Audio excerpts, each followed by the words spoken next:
Hey everybody, so in this video we're talking about graphing quadratic equations. So here in this question they say graph the following quadratic equation using a table of values, then identify key characteristics. So here are the key characteristics they want us to find: the axis of symmetry, the vertex, domain, range. Here's the table they want us to fill out, and our graph. So here is our function. We can start by finding our axis of symmetry. So if you don't remember this equation, this is the equation to find your axis of symmetry. So the axis of symmetry is always the equation to the vertical line that cuts your parabola in half. And this is how you find it. So negative b. Remember with all quadratics that the leading coefficient is a, this value is b, and then your constant is your c value. So we want negative b over 2a. So here, negative b is going to be negative 12. So here we can say x equals negative 12, and this will be over 2 times a. Well, 2 times 2, we know that's 4. So 12 over 4 is going to give us 3. So here, our equation is going to be x equals negative 3. That's going to be our axis of symmetry. Now, to find the vertex is a coordinate point. So here, we're looking for the x and y coordinate. It's an ordered pair. We've already found the x value. That was here, negative 3. So to find the y value, all we have to do is plug it in to this function. So here, we're going to say 2 times negative 3 squared plus 12 times negative 3 plus 4.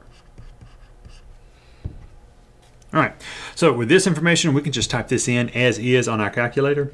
So we can say 2 negative 3 squared plus 12 times negative 3 plus 4.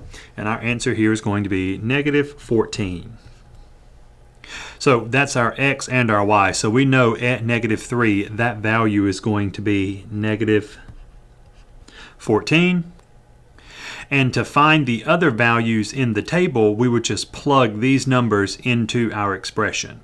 So here we can do those on the calculator. So I'm going to go ahead and do those. You can pause the video and do those yourself, and then you can hit play and check your answers with mine.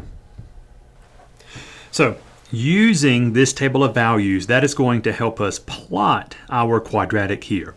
Now, you always want to start with your vertex. Your vertex is going to be your max or your min. So here we have negative 3 and negative 14. So I'll come over to negative 3 and come down to negative 14. And then at negative 2, I'm going to go down to negative 12. I'll do the same at negative 4. And then at negative 1, I'm at negative 6. And at negative 5, I am also at negative 6. So I know that my quadratic is going to look something like this. And it will open up. Now, using the image of the graph, that helps us determine the domain and the range. So the domain, remember, these are x values. So it looks like starting from the vertex, this graph will go forever to the left and it will go forever to the right. Now, domain, we're thinking x values. So I'm moving forever left, forever to the right. So here we can say all real numbers, or you can express this in interval notation by saying negative infinity to positive infinity. The range here, so since this is a minimum, let's notate that. This is a minimum. This is going to be the lowest y value on our quadratic. So we're going to start at this y value and increase. Now, we can say that by y is greater than or equal to negative 14. Or you could write it in interval notation and say that I start at negative 14 and go to infinity.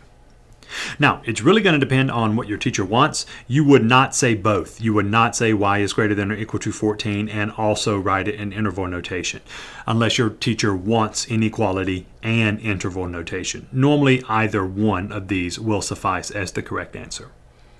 All right, that's going to be all for this video. I hope that you found it helpful. If you have any questions, please leave them in the comments, and we'll see you all in the next video.